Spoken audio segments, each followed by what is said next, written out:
এতটাই মজার এই বলগুলা যে বারবার তৈরি করে খেতে ইচ্ছে করবে। আসসালামু আলাইকুম, this is Nusrat from Noakhali and welcome to my kitchen, মায়ের রান্নাঘর। আজকে আপনার সাথে শেয়ার করছি crispy, juicy and spicy potato chicken বল। বাসায় গেস্টদেরকে সার্ভ করার জন্য এই স্ন্যাক্সটা বেস্ট। তো চলুন দেখে নেই পুরো প্রস্তুত প্রণালী। তো এখানে পটেটো চিকেন বল তৈরির জন্য আমি প্রথমেই নিয়েছি 1 কাপ মুরগির মাংস। আর এই মাংসগুলো অবশ্যই হাড়বিহীন হতে হবে। তো এই পর্যায়ে আমি মাংসটাকে ব্লেন্ড করে নেব, সেজন্য ধনেপাতা দিয়ে দিচ্ছি। আর দিয়ে দিচ্ছি ঝালের জন্য 4 থেকে 5টা কাঁচামরিচ। আর সে সাথে লাগবে ব্রেড। এখানে আমি একটা ব্রেড নিয়েছি। এই ব্রেড দেওয়াতে মুরগির মাংসগুলো ব্লেন্ড করার পর পানি পানি হবে না, অনেকটা শক্ত টাইপের হবে। তো এই পর্যায়ে আমি মাংসটাকে ব্লেন্ড করে নিচ্ছি। তো এখানে ব্লেন্ড করার পর মাংসটা এমন হয়েছে, মাংসের টেক্সচারটা দেখতে পাচ্ছেন একটু আঠালো টাইপের, একদম পানি পানি না। আর সাথে নিয়েছি সেদ্ধ করা 2টা আলু। তো এই পর্যায়ে আমি আলুটাকেও ম্যাশ করে নিচ্ছি। তো এই পর্যায়ে আলু ম্যাশ করাও কমপ্লিট। তো এখন আমি আলু আর মাংসটাকে কিছু উপকরণ দিয়ে ম্যারিনেট করে নেব। তো ম্যারিনেশনের জন্য দিয়ে দিচ্ছি ধনে আর জিরা গুঁড়া 1 চামচ। তারপর দিচ্ছি গোলমরিচের গুঁড়া 1/2 চামচ। এরপর দিচ্ছি স্বাদ অনুযায়ী লবণ। তারপর দিয়ে দিচ্ছি সয়া সস 1 চামচ। তারপর দিচ্ছি টমেটো সস 2 চামচ। আদা রসুন বাটা দিয়ে দিচ্ছি 1 চামচ। এখানে আদা বাটা আছে 1/2 চামচ, রসুন বাটা আছে 1/2 চামচ।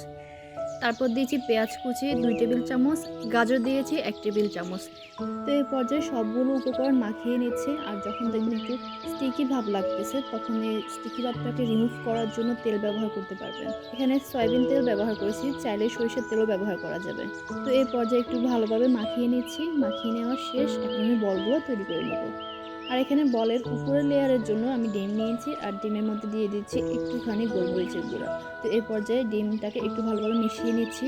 তো এই তো মেশানো কমপ্লিট, এখন বল তৈরি পালা। বলের উপরের লেয়ারটাকে একটু ক্রিস্পি করার জন্য এখানে ব্রেড ক্রাম্বস নিয়েছি। সুপার শপগুলোতে ব্রেড ক্রাম্বস অ্যাভেলেবেল, চাইলে বাসায়ও তৈরি করা যায়। তো প্রথমে যেটা করতে হবে, আমি হাতের তালুতে একটু তেল মেখে নিচ্ছি। তারপর হাতের আঙ্গুলে একটু তেল লাগিয়ে নিচ্ছি। তারপর 1 টেবিল চামচের মতো চিকেনের পুরটাকে নিয়ে বল করে নিতে হবে। এভাবে হাতের মধ্যে নিয়ে আমি 2 হাতের সাহায্যে ঘুরিয়ে ঘুরিয়ে বলগুলা তৈরি করে নিচ্ছি। আসলে এই পুরো বিষয়টা দেখানোর বিষয়, বলে বোঝানো যাবে না। তাই আপনারা দেখে দেখেই বুঝে নেবেন। তো এখানে বলগুলা দেখতে এমন হয়েছে। তারপর আমি ডিমের যে লেয়ারটা তৈরি করেছিলাম, ওই লেয়ারের মধ্যে বলটাকে দিয়ে দিলাম। তারপর লেয়ার থেকে উঠিয়ে ব্রেড ক্রাম্বসের মধ্যে বলগুলোকে ট্রান্সফার করলাম।